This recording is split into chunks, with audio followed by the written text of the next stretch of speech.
মই second Guwahati smart city international open fight shooting chess tournament chief minister কাপত খেলিব গৈছিলোঁ। তাত মই 5.5 পইণ্ট স্ক'ৰ কৰিছোঁ 10 ৰাউণ্ডছৰ ভিতৰত, আৰু তাত মই বেষ্ট আনৰেটেডৰ ভিতৰত ছেকেণ্ড প্ৰাইজ লাভ কৰিছোঁ। মোৰ নাম বৰ্ণিল নন্দন দাস, ঘৰ মাজৰহাটী বৰপেটা।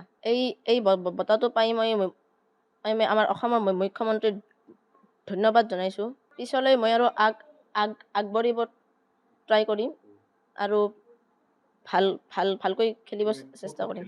বৰপেটাৰ বাবে এটা গৌৰৱৰ বিষয়, আৰু সেয়া হৈছে আমাৰ বৰপেটা একাডেমীৰ ছাত্ৰ বৰ্ণিল নন্দন দাসে বিগত মাহত গুৱাহাটীৰ ডাউনটাউন বিশ্ববিদ্যালয়ত অনুষ্ঠিত হোৱা এখনি আন্তঃৰাষ্ট্ৰীয় ফিডে ৰেটিং দবা প্ৰতিযোগিতাত বৰপেটা দবা একাডেমীৰ দ্বাৰা অংশগ্ৰহণ কৰি আন্তঃৰাষ্ট্ৰীয় ফিডে ৰেটিং 1512 লাভ কৰিবলৈ সক্ষম হৈছে। ইয়াৰ জৰিয়তে তেখেতে নিজৰ লগতে বৰপেটালৈ সন্মান কঢ়িয়াই আনিবলৈ সক্ষম হৈছে। আমি তেখেতৰ বাবে বৰপেটা একাডেমীৰ সমূহ প্ৰশিক্ষক তথা সদস্যবৃন্দই গৌৰৱবোধ কৰিছোঁ।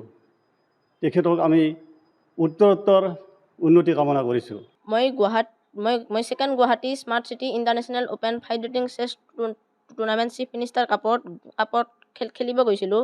তাত মই 5.5 পইণ্ট স্ক'ৰ কৰিছোঁ 10 ৰাউণ্ডছৰ ভিতৰত, আৰু তাত মই বেষ্ট আনৰেটেডৰ ভিতৰত ছেকেণ্ড প্ৰাইজ লাভ কৰিছোঁ। মোৰ নাম বৰ্ণিল নন্দন দাস, ঘৰ মাজৰহাটী বৰপেটা। এই বঁটাটো পাই মই আমাৰ অসমৰ মুখ্যমন্ত্ৰীক ধন্যবাদ জনাইছোঁ। পিছলৈ মই আৰু আগবাঢ়িব ট্ৰাই কৰিম আৰু ভালকৈ খেলিব চেষ্টা কৰিম। বৰপেটাৰ বাবে এটা গৌৰৱৰ বিষয়, আৰু সেয়া হৈছে আমাৰ বৰপেটা একাডেমীৰ ছাত্ৰ বৰ্ণিল নন্দন দাসে বিগত মাহত গুৱাহাটীৰ ডাউনটাউন বিশ্ববিদ্যালয়ত অনুষ্ঠিত হোৱা এখনি আন্তঃৰাষ্ট্ৰীয় ফিডে ৰেটিং দবা প্ৰতিযোগিতাত বৰপেটা দবা একাডেমীৰ দ্বাৰা অংশগ্ৰহণ কৰি আন্তঃৰাষ্ট্ৰীয় ফিডে ৰেটিং 1512 লাভ কৰিবলৈ সক্ষম হৈছে। ইয়াৰ জৰিয়তে তেখেতে নিজৰ লগতে বৰপেটালৈ সন্মান কঢ়িয়াই আনিবলৈ সক্ষম হৈছে। আমি তেখেতৰ বাবে বৰপেটা একাডেমীৰ সমূহ প্ৰশিক্ষক তথা সদস্যবৃন্দই গৌৰৱবোধ কৰিছোঁ। তেখেতক আমি উত্তৰোত্তৰ উন্নতি কামনা কৰিছোঁ।